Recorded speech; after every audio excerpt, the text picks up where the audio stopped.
नमस्कार, आप देख रहे हैं न्यूज हाट। मैं हूं आपके साथ इसमें सराफ। राम जन्मभूमि तीर्थ क्षेत्र ट्रस्ट के सीईओ पद के लिए पहला आवेदन पूर्व आईपीएस अधिकारी अमिताभ ठाकुर ने किया है। अयोध्या स्थित श्री राम जन्मभूमि तीर्थ क्षेत्र ट्रस्ट के मुख्य कार्यकारी अधिकारी यानी कि सीईओ पद के लिए आवेदन प्रक्रिया शुरू होते ही पहला आवेदन प्राप्त हो गया है।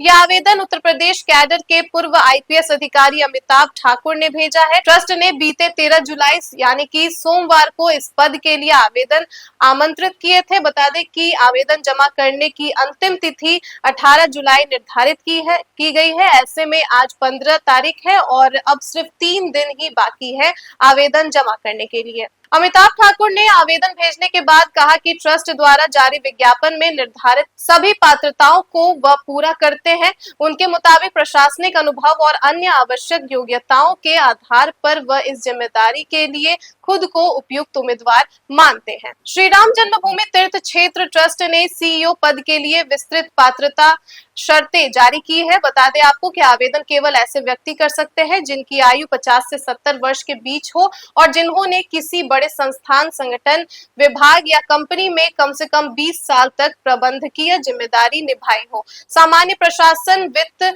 लेखा, कार्मिक, जनसंपर्क, सूचना प्रौद्योगिकी यानी कि आईटी, सुरक्षा और विधिक मामलों जैसे क्षेत्रों का अनुभव रखने वाले उम्मीदवारों को पात्र माना जाएगा। न्यूनतम शैक्षणिक योग्यता स्नातक रखी गई है, जबकि वेतन और अन्य सुविधाएं आपसी सहमति से तय होंगी। बता दें आपको कि ट्रस्ट ने इस पद के लिए कुछ विशेष धार्मिक शर्तें भी निर्धारित की है।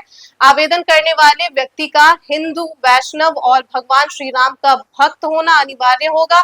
इसके अलावा यदि किसी उम्मीदवार को मंदिर प्रबंधन का अनुभव है तो उसे प्राथमिकता दी जाएगी। ट्रस्ट ने अपने आधिकारिक एक्स अकाउंट पर आवेदन का प्रारूप और सेवा शर्तें भी सार्वजनिक कर दी है। चयनित सीईओ की नियुक्ति प्रारंभिक तौर पर 3 सालों के लिए होगी।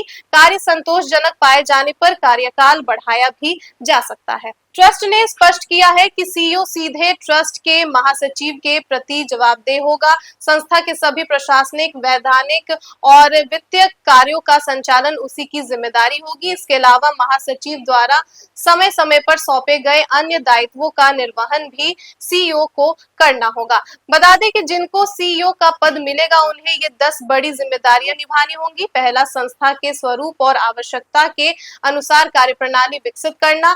दूसरा, अधिकारियों, कर्मचारियों और सेवकों के शीर्ष कार्यकारी अधिकारी की भूमिका निभाना। तीसरा, मंदिर की मौजूदा व्यवस्थाओं को बेहतर बनाने और विकास कार्यों की निगरानी करना। चौथा, ट्रस्ट डीड और संबंधित नियमों के अनुरूप प्रशासनिक व्यवस्था सुनिश्चित करना। पांचवा है कि वित्तीय लेन देन, लेखा व्यवस्था और सूचनाओं में पारदर्शिता तथा दक्षता विकसित करना। छठा है कि सुरक्षा व्यवस्था के लिए स्थानीय, राज्य और केंद्र सरकार की एजेंसियों से समन्वय बनाए रखना। अगला है धार्मिक अनुष्ठान, पूजा पाठ, उत्सव और अन्य परंपराओं का नियमित संचालन सुनिश्चित करना। आठवां है कि श्रद्धालुओं, विशिष्ट अतिथियों और संत महात्माओं के लिए समुचित व्यवस्था करना। अगला बता दें आपको कि मंदिर की प्रतिष्ठा, सनातन परंपराओं के संरक्षण और ट्रस्ट की संपत्तियों की सुरक्षा सुनिश्चित करना। और आखिरी आपको बता दें कि यह है कि ट्रस्ट डीड के उद्देश्यों के अनुरूप योजनाएं बनाकर ट्रस्टी मंडल और महासचिव के निर्देशन में उनका क्रियान्वयन करना। तो ये 10 बड़ी जिम्मेदारियां हैं जिन्हें सीईओ को निभाना होगा। बता दें कि अमिताभ ठाकुर उत्तर प्रदेश कैडर के 1952 बैच के आईपीएस अधिकारी रहे हैं। यदि वह सेवा में बने रहते तो वर्ष 2028 में सेवानिवृत्त होते। हालांकि केंद्रीय गृह मंत्रालय ने 23 मार्च 2021 को विभिन्न विभागीय जांचों और शिकायतों का हवाला देते हुए उन्हें समय से पहले अनिवार्य सेवानिवृत्ति दे दी थी। सरकार ने उस समय अपने आदेश में कहा था कि जनहित को देखते हुए उनका सेवा में बने रहना उचित नहीं माना गया। अब उन्होंने श्री राम जन्मभूमि तीर्थ क्षेत्र ट्रस्ट के सीईओ पद के लिए सबसे पहला आवेदन प्रस्तुत किया है। आगे क्या कुछ अपडेट्स रहते हैं वो हम आप तक पहुंचाएंगे। फिलहाल के लिए दीजिएगा इजाजत। आप देखते रहिए न्यूज हाट। बहुत बहुत धन्यवाद।